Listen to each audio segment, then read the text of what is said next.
बच्चों मैं आपको समरूपता की अवधारणा समझाता हूं। एक शब्द है बच्चों, समरूपता। समरूपता का मतलब जिनका रूप समान हो, इंग्लिश में इसको बोलते हैं सिमिलियरिटी, और समरूप को बोलते हैं सिमिलियर। कोई भी बच्चों दो आकृतियां जिनका रूप समान हो, चाहे उनका आकार अलग अलग ही क्यों न हो, समरूप कहलाती है, और इस गुण को समरूपता कहते हैं। आपने बच्चों छोटी क्लासों में सर्वांग समता जरूर पढ़ा है। सर्वांग सम, सर्व अंग सम, वे आकृतियां सर्वांग सम आकृतियां होती है जिनका आकार बराबर हो, जिनका आकार बराबर हो। एक को काट कर दूसरे के ऊपर रखे तो एक दूसरे को पूरा पूरा ढक ले, ये आकृतियां सर्वांग सम आकृतियां कहलाती हैं। लेकिन बच्चों कई बार ऐसी आकृति पॉसिबल है, आप देखते हो बच्चों, जिसे हुबहू वो आकृति तो नहीं होती, लेकिन हमें उस आकृति का ज्ञान हो जाता है। मैं आपको एक उदाहरण बताऊं कि आपने मार्केट में एक छोटा ताजमहल का मॉडल देखा होगा, या ताजमहल की फोटो देखी होगी। एक वास्तव में ताजमहल है, दोनों एक तो नहीं है, लेकिन हमें उनको देखने से हमें इस बात का अंदाजा हो जाता है कि कहीं न कहीं दोनों का रूप समान है। तो बच्चों यही मैथ में बड़ी महत्वपूर्ण भूमिका निभाती है कि ऐसी आकृतियां, देखो बच्चों, एक तो ये रूल है कि जो सर्वांग सम आकृति है वो समरूप होती है, तो इसमें तो कोई कंफ्यूजन नहीं है। सर्वांग सम है वो ऑटोमेटिक समरूप है, जो सर्वांग सम है वो ऑटोमेटिक है समरूप है। लेकिन बच्चों जो समरूप है वो सर्वांग सम होना जरूरी नहीं है। मैं देखो आपको एक उदाहरण बताऊं कि मेरे पास है ये समबाहु त्रिभुज है, A B C,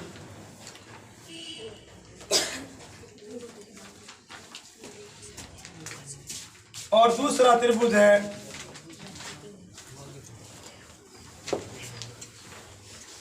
D E F. देखो बच्चों दोनों समबाहु है, मतलब प्रत्येक कोण 60 डिग्री का है। समबाहु त्रिभुज वो त्रिभुज होते हैं जिसका प्रत्येक कोण 60 डिग्री का हो, तो ये समबाहु त्रिभुज है। अब ये भी समबाहु त्रिभुज है, प्रत्येक कोण 60 डिग्री है। तो ये देखो बच्चों दो त्रिभुज आपके सामने हैं और दोनों ही समबाहु है, मतलब बच्चों हम कह सकते हैं कि दोनों त्रिभुजों में एक चीज समान है कि दोनों का रूप समान है। कुल मिलाकर ये कह सकते हैं कि दोनों में जो अवयव है ना उसमें कोण समान है, तो सभी समबाहु त्रिभुज समरूप होते हैं, क्योंकि सभी समबाहु त्रिभुजों का बच्चों प्रत्येक कोण है वो 60 डिग्री होगा। इसी प्रकार बच्चों एक वर्ग है, छोटा सा आपने वर्ग बना लिया और एक बड़ा वर्ग बना लिया, तो भी बच्चों कोई न कोई आपको एक समानता दिखाई देगी कि दोनों वर्ग का प्रत्येक कोण है 90 डिग्री है। Each angle of square is 90 degree.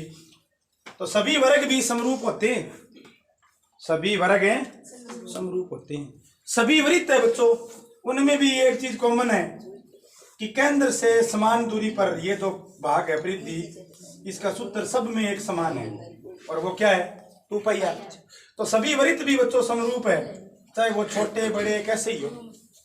ये आपको 6.2 में 6.3 में लिखा हुआ है कि सभी समबाहु त्रिभुज होते हैं, 2 ऑप्शन दिए हैं, समरूप और सर्वांग सम। तो आप क्या लिखोगे? समरूप। सर्वांग सम नहीं हो सकते, सर्वांग सम में तो आकार बराबर होना चाहिए। अब सभी वर्ग समरूप है, तो क्या सभी वर्गों का आकार बराबर होता है? कोई जरूरी नहीं है सभी वर्गों का आकार बराबर हो, सभी वर्गों का आकार बराबर हो ये कोई जरूरी नहीं है। लेकिन एक बात जरूर है कि सभी वर्गों का प्रत्येक कोण 90 डिग्री होगा, इसलिए सभी वर्ग समरूप है, सभी वृत्त समरूप है। और भी बच्चों आप लिख सकते हो सभी आयत समरूप है, क्योंकि सभी आयत का प्रत्येक कोण 90 डिग्री होगा। तो हमें बच्चों ज्यादा किसी की समरूपता नहीं पढ़नी है, हमें त्रिभुजों की समरूपता पढ़नी है। ये एक जो ऐसे लहर सी बनाते हैं, ये बच्चों समरूपता का निशान है। मेरी बात सुनो, मैं 10th क्लास के लायक बातें आपको समझाता हूं।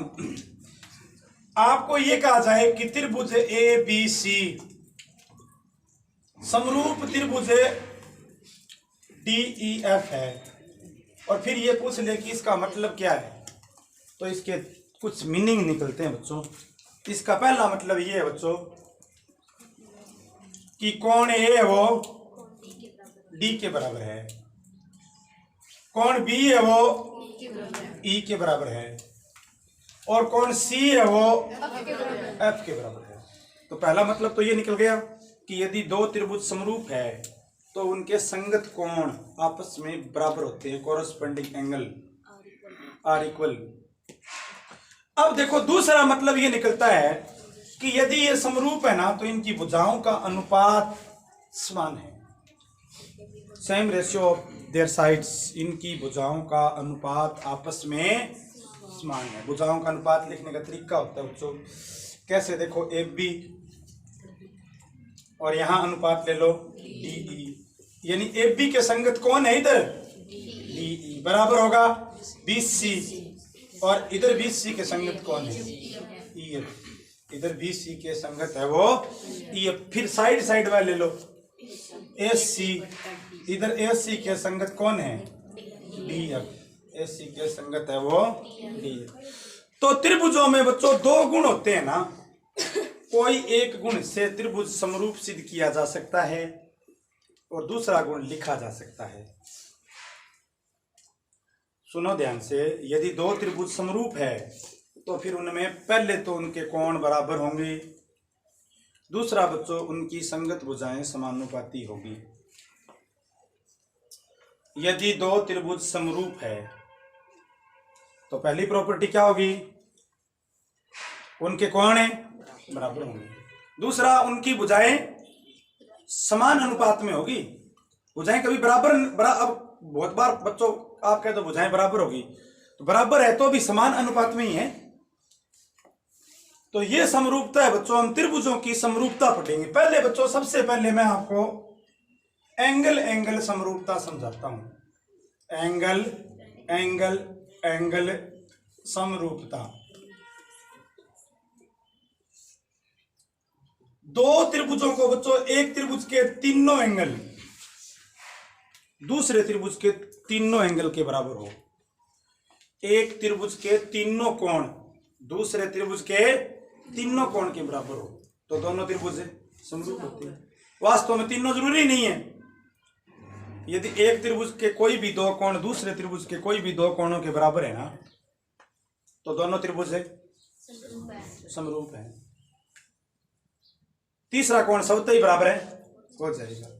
इसको कैसे लिखेंगे बच्चों, देखो एक त्रिभुज है, मैं मान लूं मेरे पास ये त्रिभुज है ए बी सी, ये कोण 60 डिग्री है और ये 70 डिग्री है, ये 50 डिग्री है, और दूसरा त्रिभुज ये है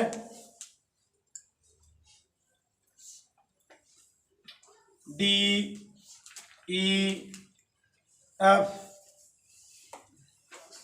70 डिग्री है, 50 डिग्री है और 60 डिग्री है। देखो बच्चों इस त्रिभुज के तीनों कोण आपको इस त्रिभुज के तीनों कोणों के बराबर दिख रहे हैं ना। इस त्रिभुज के तीनों कोण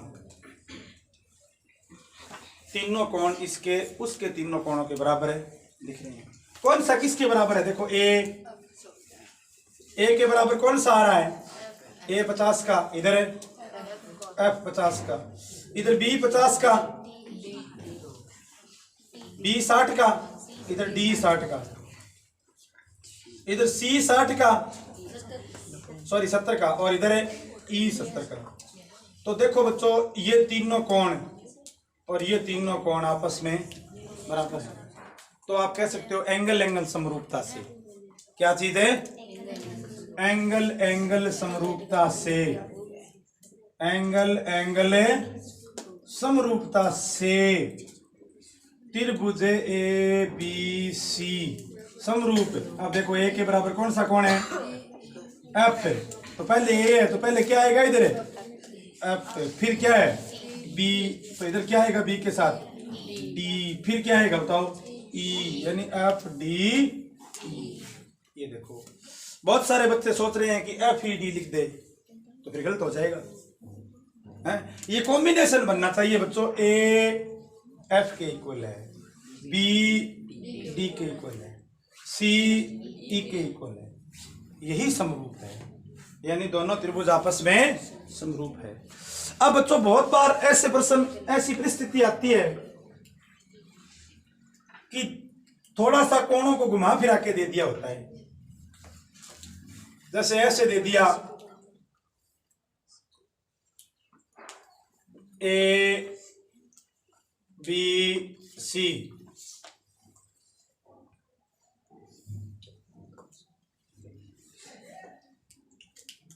दूसरा है डी ई एफ। इसमें ये कोण दे दिया 40 डिग्री और ये कोण दे दिया 80 डिग्री। ये कोण दे दिया बच्चों 60 डिग्री और ये कोण दे दिया 40 डिग्री।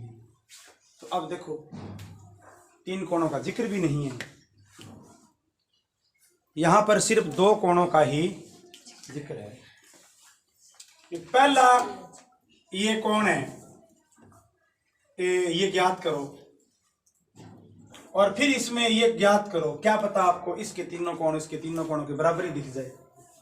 त्रिभुज के तीनों कोणों का योग 180 डिग्री होता है। तो बच्चों मैं यहां से कोण ये ज्ञात करूं तो 180 डिग्री में से इन दोनों कोणों का योग है वो घटा दूं, 40 प्लस 80, तो उत्तर आ गया 180 माइनस 120, यानी उत्तर आ गया 60 डिग्री। यानी ये कोण है वो 60 डिग्री। अब ये 60 और 40 डी ज्ञात करूं, 180 डिग्री माइनस 60 और 40, 60 प्लस 40, ये आ गया 180 डिग्री माइनस 100 बराबर आ गया 80 डिग्री। ये देखो बच्चों अब आपको स्पष्ट रूप से इसके तीनों कोण उसके तीनों कोणों के बराबर हैं दिख रहे हैं। बहुत बार बच्चों इस प्रकार की परिस्थिति बनती है। तो एक त्रिभुज के तीनों कोण इस त्रिभुज के तीनों कोणों के बराबर है, अतः दोनों त्रिभुज समरूप है, मतलब सिमिलर है। तो लिखेंगे कैसे इसको? अब लिखने का तरीका देखो, कोण ए